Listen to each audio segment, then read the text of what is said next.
20.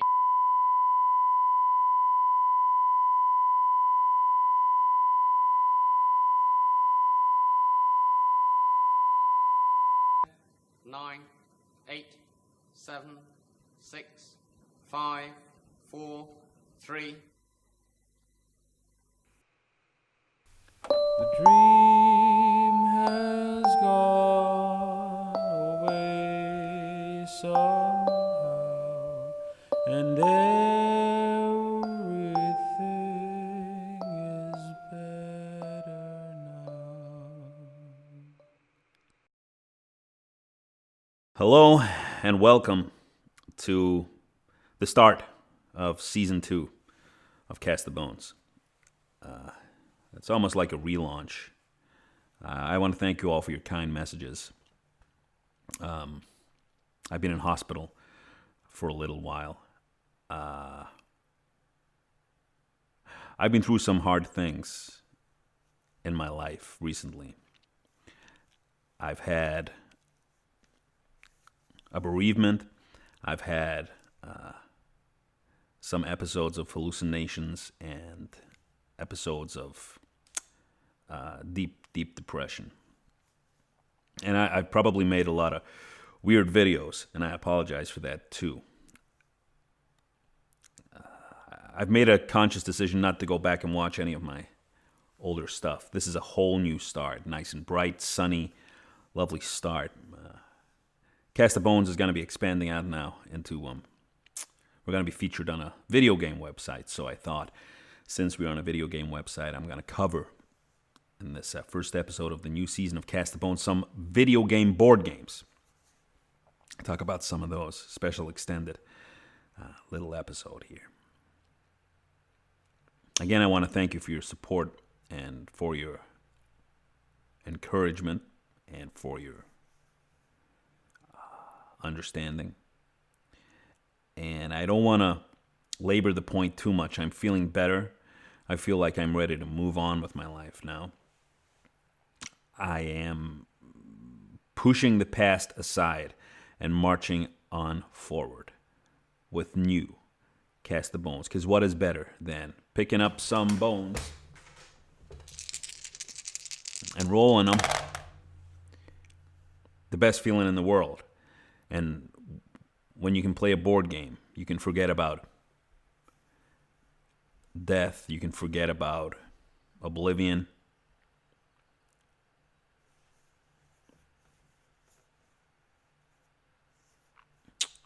Let's keep moving forward with Cast the Bones.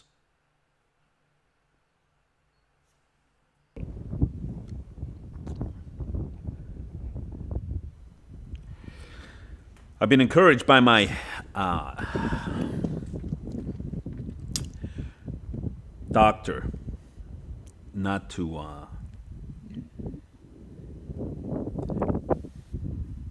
talk about Okay.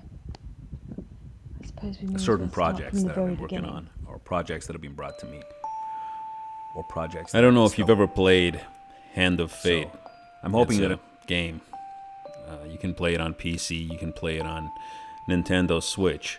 It's a video game, and it's a very fun video game. I like it a lot. It's a kind of choose-your-own-adventure type thing, built using cards.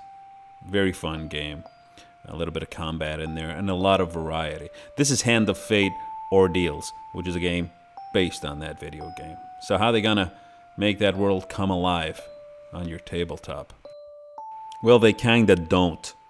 What they've decided to do instead is make a little deck building game about taking out bosses. That's really what this is about. You want to take out these big boss enemies, work yourself up to finding them and then defeating them.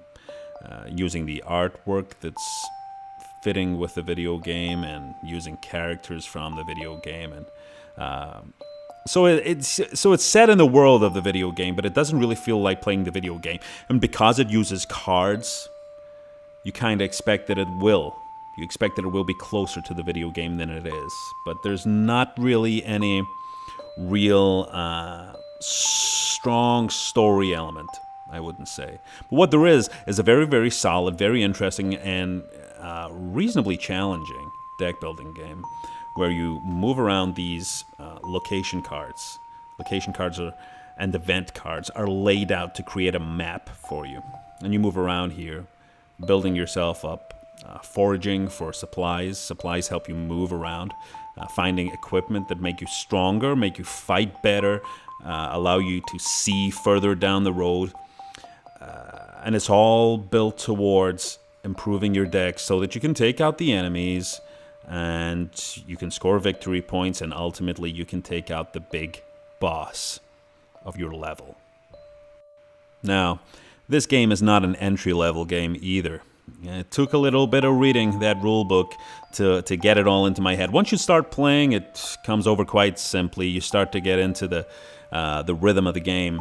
But at first, even as an experienced gamer, I was having to go back over things a little bit. It was a little bit clunky learning the rules of the game. However, I mean, the game looks fantastic, doesn't it? And that kind of thing pulls you through when you're thinking to yourself, man, there's a lot of fuss involved here. And then you look at the board and you look at the cards and the artwork and you think to yourself, nah, this is going to be worth it. If I remember, it's beautiful. This is a beautiful product here. So the combat itself, being such a major part of the game, has to be strong. And it is. When you get into combat, you can prepare for combat by laying out combat cards. And it's almost like charging your character up, preparing them for a fight. And you have to sustain that. You have to spend effort almost in keeping your character in a state of combat readiness. It's pretty cool. It's cool how it works. And then when you get into combat, your specific items and stuff are going to help you boost your attack by drawing cards blind from your deck. It's a very, very fun combat system. And really, I'm glad that it is because, I thought to myself when I was playing, man, if the combat wasn't as good as it is, this game would really struggle. But because the combat is always quite tense and quite exciting and features some surprises, you've got a game where you're happy to sit down and solve a puzzle, see how the cards come up, see which enemy you're going to have to face, and work out the best way to do it. And it's an interesting little puzzle, a fascinating little thing, and I like playing this game solo. I really do. I like sitting down and just working my way through it and playing some cards, very zen, building up my character, following these little quest lines. I mean, this is like a little thing they've bolted onto the game. But it's nice. It lets you do your deck building in a certain way to unlock special abilities for your character and stuff. A little bit of progression. I feel like they've made a lot of effort to try and make this game interesting and different from the rest of the deck building games out there. And hey, it's maybe not the best deck building game I've played, but it's certainly an interesting one. It certainly stands apart, and I like that. There are little campaign modes in it too, little scenarios where they use the cards to tell little kind of different stories with a timer and different little game effects that can happen. They put in the work to make some interesting things happen in the game. Now, what there is in this game that I haven't tried yet is one versus many mode, where one player runs the world, lays out the locations, and takes on the other players as they build their decks. That I think is interesting, and maybe I will come back to that at some point and feature it on the show. Here you can see the campaign mode. You set up cards in a specific way, and you explore, and I played through some of the campaign, and it isn't perfect. It isn't perfect, but again, it all comes down to that combat. The mechanics that are here are very, very interesting. They grab you.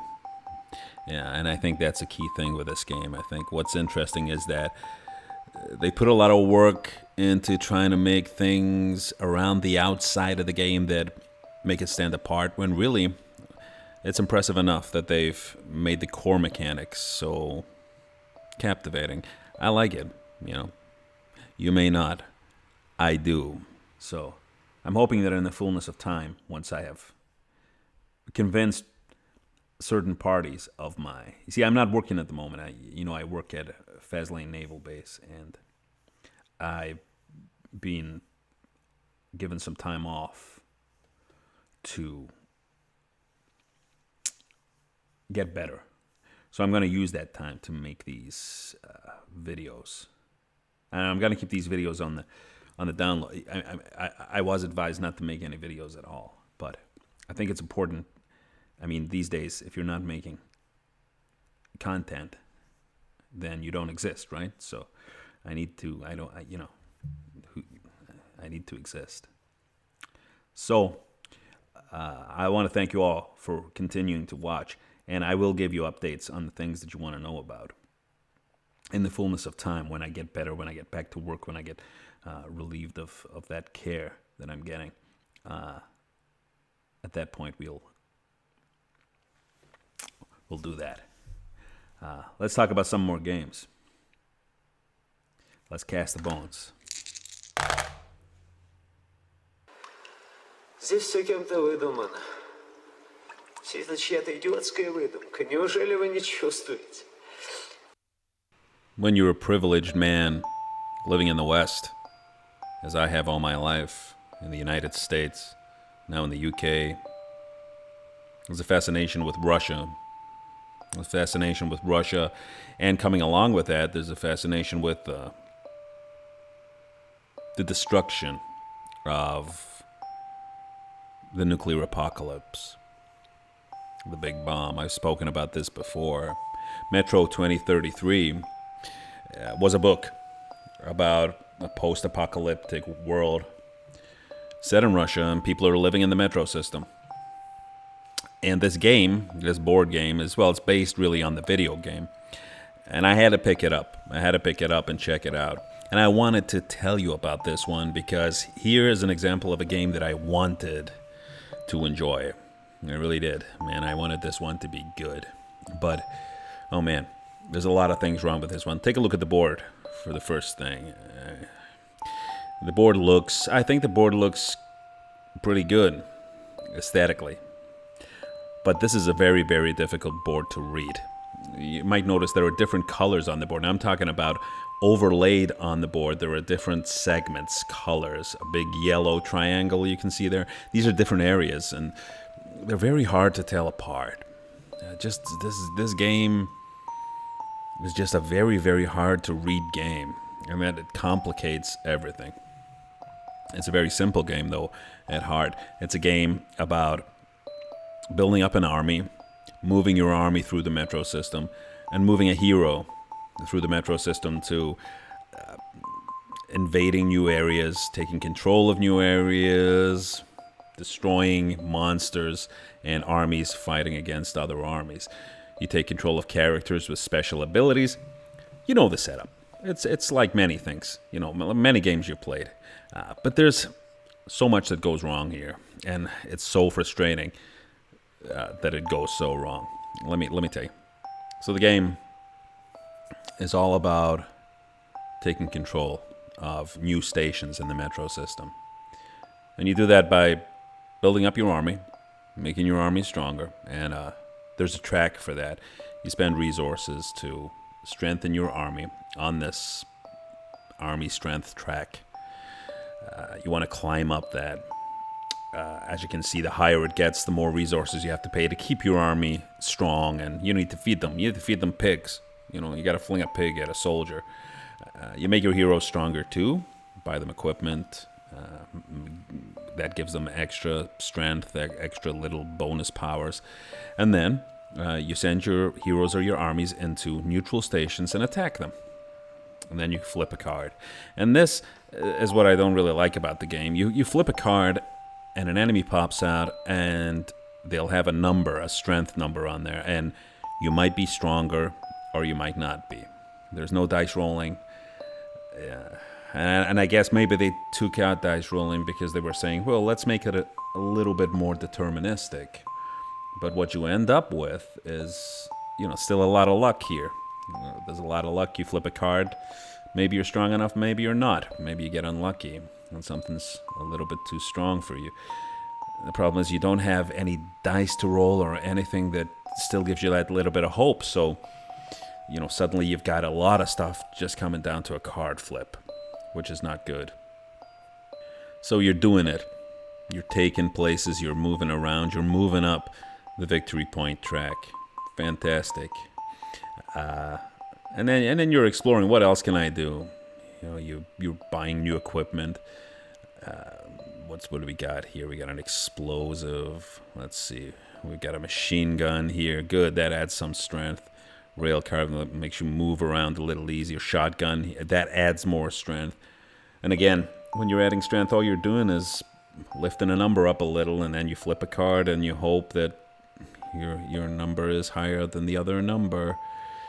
When a player fights another player, it's a little bit more interesting. You have these combat cards you play against each other. So you will have your strength totals, and then you will choose which of these cards you're going to play. And it's a little bit rock, paper, scissors.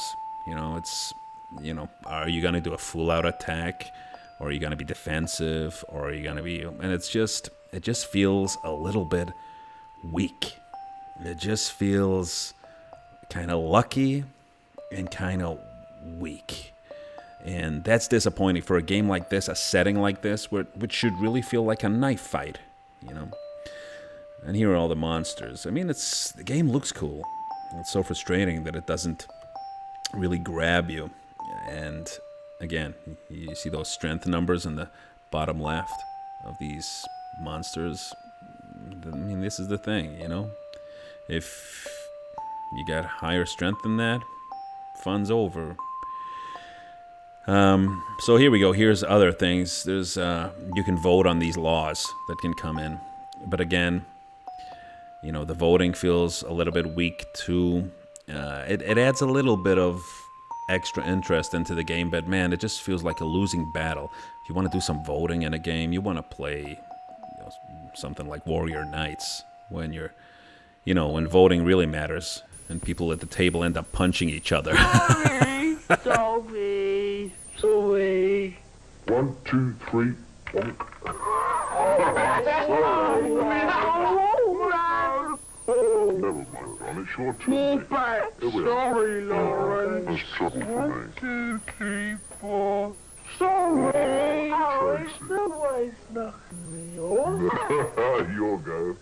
2 forward. 1, 2, 3, 4. Have fun being sorry. The great family game from Waddington's. Hey, you want to know what's a great game? I'll tell you a great game. Bioshock, Siege of Columbia. This game is very, very underrated. This has voting in it too. Hey, there's voting in this one, but the voting works really well in this one. I really like it. You can play action cards to vote. Action cards have influence numbers on them. Play those out to vote. And then Booker was a character who is just this force of chaos running around the board. He gets to play a casting vote with the roll of a dice. So there's a lot of excitement in there. I really like this game. It's a game where you can power up your action cards. That's a lot of fun. Here you can see me powering up my shotgunner. So suddenly, the cards you've got a a lot of cool cards in this game. You can make your cards stronger. So there's something that Metro could have used. Metro 2033 could have used something like that, where you can strengthen your cards in a way of your choosing, instead of just, some random +1, +2. This game even has a cool thing where your cards have special abilities that you have to unlock. So you don't have the complete card at first. I really like that. I really like the fact that it's making you work to unlock the cool stuff in your game. Scoring victory points in this game, this is how you do it. There's a lot of little objectives that get added to the game as the game progresses. And so you're constantly checking and seeing, how the state of the game has changed. And hey, look at this board. This board is absolutely beautiful too. There's a lot to like about this. 3 different timelines here that play out throughout the game. You can choose from 3, and these again alter the game somewhat. There's these NPC characters running around messing up the plans while these two factions are going at it with each other, fighting each other and rolling dice. You know, rolling dice, and it's, man, this is exciting. I love this game. It plays quick. It's a beautiful looking thing. It just has a lot going for it, and I even love the movement system. You know, you can move your units along across the map using these sky rails, and you can fall off them to your death. You know, there's a little bit of risk and reward, and just a lot of cool stuff happening. Just a lot of cool stuff, and sometimes I think that's what gaming should be. You know, a succession of cool things. Before we go, I want to talk about the current obsession with personality online.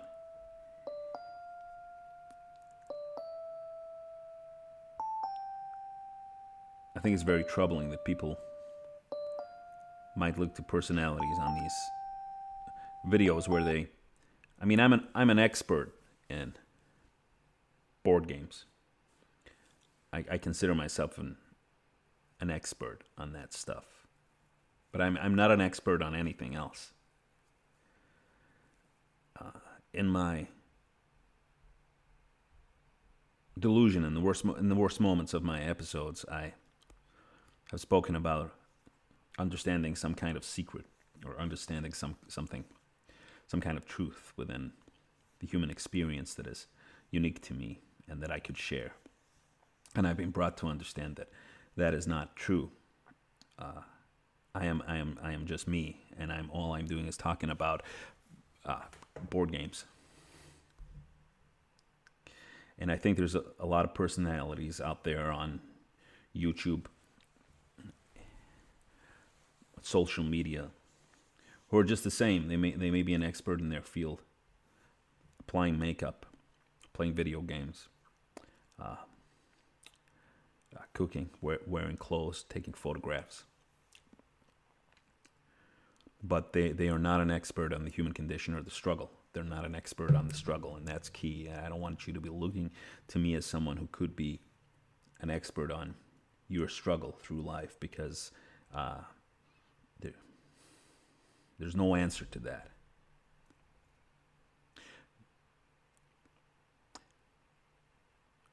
There is no answer to.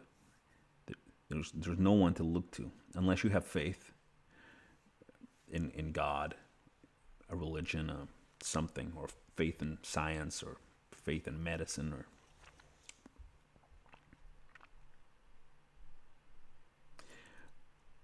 anyway. This first episode, I just wanted to talk about a few things.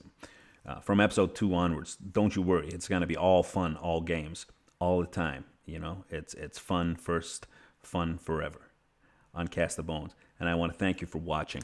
Try out the games that I recommended. Avoid the one that I didn't. And I'll see you next time when I Cast the Bones.